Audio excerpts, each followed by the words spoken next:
right, so this decision was obviously a very long time coming. Can you talk to us about what went into, all the factors that went into this decision? Well, the decision was a culmination of a long process, but it started with our expectation that we were going to stay in Pawtucket. That was our assumption, and really well into the discussions with Worcester, I really thought we were still going to stay in Pawtucket because that was what we had set out to do. The harmony and unity of Worcester and the Commonwealth, as they worked together steadily, professionally, diligently over a 12-month process, wound up giving us the confidence that not only could it work here, but it certainly gave us the sense that we were very welcome here. And the outpouring of affection, the love that gives a human soul to the heart that we see everywhere has mattered tremendously in making us believe that this would be a good new home for AAA baseball. Now, I want to talk a little bit about this space. Where we're standing now, what would this be considered in the new plan? Right now, I think we're about second base. And so you are right on the field. Home plate would be to my right, and the outfield goes to our left. And so you are Dustin Pedroia, and I'm Xander Bogaerts. This sounds like fun. What can you tell us about the plans for development in this space? One of the critical aspects of building a ballpark in an urban setting is to ensure that it reinvigorates the entire city. And that's why having a development partner is a wonderful part. He's not the only one who's going to do development. Others you expect are going to flock to the scene, where a ballpark designed by Larry Lucchino and Janet Marie Smith, who started the whole ballpark revolution, they're going to want to be part of it. But yes, it's important that you know going in that there will be hotels, that there will be apartments, that there will be a new kind of neighborhood. And one of the things that's cool about that, when you have ball players, they prefer to live right around the ballpark. Ball players love the idea of being able to live right in the neighborhood, where they can walk to the ballpark, where they can walk home after the game, where they can stop and get a bite to eat. So you may be having breakfast with the second baseman from last night's game. That's very exciting. And we're hearing rumors that there may be a diner coming in here as well.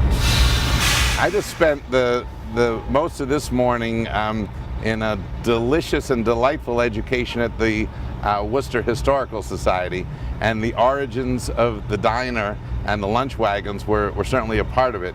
So yeah, you could certainly imagine a diner and all other attributes that are worthy of celebration in Worcester, whether it's a smiley face or a smiley face character, whether it is a heart, a Valentine, whether it is a walking monkey wrench. There's a lot to celebrate in Worcester, and a civic gathering place, a community gathering place that by the way, has the theater of baseball, is a wonderful way to bring people together and celebrate the pride of a city.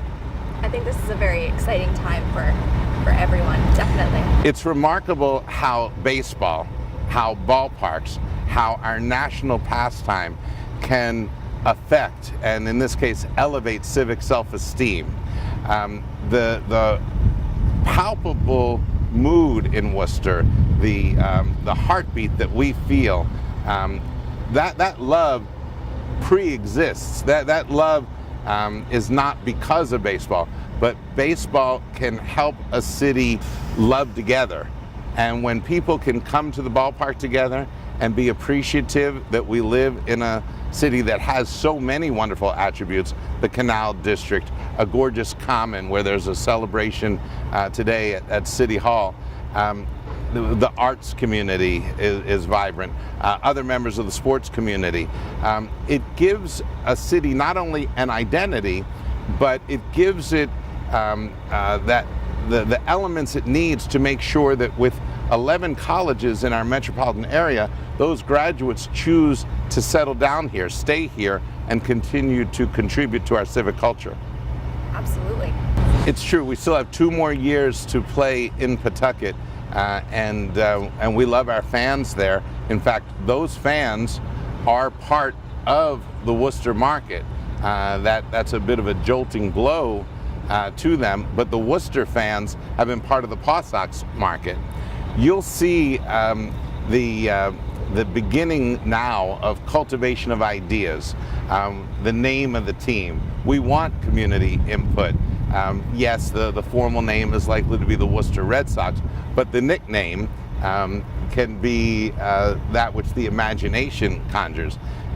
Some people say yes, Woo Sox. A lot of people say no, Woo Sox. But it may be the Hot Sox, the Rock Sox. You name it. It doesn't even have to be Sox. So there are nicknames that are good fodder for 8-year-olds and 10-year-olds, as well as 60-year-olds and 80-year-olds. The name of the park we know, it's Polar Park, and we're very grateful to the Crowley family for stepping up right away, saying, look, if you come to Worcester, we're going to be right there with you. So you know that Orson, their polar bear, may have wherever polar bears live. I don't think they live in igloos, but there may be a place for Orson here as well. So it's a time for creativity, for imagination. It's a time for children to have thoughts and ideas and dreams that they may see validated for generations to come. So it's really quite a beautiful time when you're starting a franchise in a new city, and you'll have a new name, and you'll have a new identity and new artwork, and those are elements in which we want entire input from the community. Everyone who cares about Worcester, everyone who lives in Central Mass, is welcome to bring us their ideas. We love that. So as we take our lead off second base, we're headed for third base. Now, this is a loose translation because the truth is the ballpark hasn't been designed yet. We put out a rendering that was just to start people thinking. But when you put Larry Lucchino and Janet Marie Smith together, that's when the design process really begins. But now we're going to round third, and we're going to head for home. And as we do, you see we're also headed for Kelly Square. And of course, one of the great benefits of having this project is the redesign at long last of Kelly Square. I've heard about this. This is going to be huge. Yeah. You would like this to be transformational for this neighborhood. The city is already undergoing a transformation, and that was one of the appealing elements as we are about to score here, that this was a city already on the move, already redeveloping, and that's very enticing to us to be a part of that.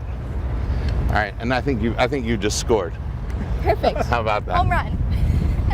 So you look out to what you would imagine would be center field, left field, and right field, and you see today's skyline. You also imagine that as the city continues to evolve, that there will be more architectural beauties that arise along the skyline.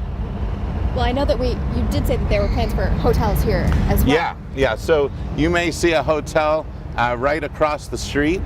You may see a hotel in a to-be-built building beyond the left field wall. So it's when you take a walk one day with Janet Marie Smith, you will hear how she sees what we cannot see. And when she did with Larry the 10 years of improvements to Fenway Park, sometimes she would show you things that your eyes saw and would help you understand what it could be. And it's a different kind of mindset. It's a brilliant talent. But that is what they did when they invented the concept of the old-fashioned downtown ballpark, epitomized by Oriole Park at Camden Yards, which they built, but also in preserving the history that you see as you walk throughout Fenway Park. Now let's keep walking a little bit this way, and I'll have you show me right. some more as we talk a little bit more about we've left the batter's box and we're headed to first base, right? And you know, what you love is the proximity to Green Street. You love the proximity to the Canal District. Really, the ballpark district is part of the Canal District. It's just one project. And you know, we can't say enough about the city manager, about Ed Augustus and the city council. For the city council to have that encouragement and support, and for Ed Augustus to be a rock, a boulder of steadiness through the process. He helped educate us about the virtues of the city and how the Canal District would continue to be invigorated if you put a ballpark here. But as you imagine the 3 streets that connect to Green, Plymouth, Gold, and Ash, imagine each of these streets, each one's what, a block long, being an entrance to the ballpark, a connector to the ballpark, so that you might be walking down Green Street the way you might walk down Lansdowne Street near Fenway, and you take a 1-block walk and you're there. You can, as we're headed down the right field line, you can also imagine that people will take the train to Worcester. It's one of the most beautiful train stations we've ever seen. And then it's a short walk. It's a few blocks from the train station right here. This is incredible. I mean, and the view from the field is going to be exceptional. Yeah, so right now, let's call it the right field corner. We're down, the analogous spot at Fenway would be the pesky pole right here. And you now take a walk around, and again, it's completely up to your imagination of what you see. Will it have dimensions like Fenway Park? Maybe, maybe not. Will it have attributes of Fenway? It will not be a replica of Fenway. We already have a Fenway. You want this to be Worcester's ballpark. And you want it to look and smell and taste and feel like Worcester.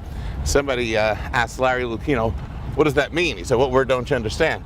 Well, yeah, how will it smell like it? Well, we have table talk pies right here. Imagine if we celebrate the birthday pie. Why does it have to be a birthday cake? Why should cakes have the market? We have this wonderful institution here that's made pies, and maybe a child on their birthday gets a table talk pie. You know, after all, baseball and apple pie, you're on the right side of the fence, I think, with that one. So these are just the beginnings of what we as a community get to imagine. Imagine children living in the nearby neighborhoods who may not have ever dreamed that they would have a team, that they would have a ballpark, that they would have AAA baseball, I should say. And imagine each of them, because we know that every school child gets to come to a game for free. I did hear that. Where did you come up with that idea? That was Ed Augustus and the city wanting to make sure they took care of the children of the city. It happens to also coincide with our love of children. This is where you want children to fall in love with baseball. This is where you want adults to remember where and when and why and how they fell in love with baseball. And so imagine every child in this city that day that they come to their first game here. Those can be events that really paint portraits on the canvas of their lives. That's such a special idea. It really is. So that was the city. So you've now circled the bases. You've made a home run, the first home run in the new ballpark.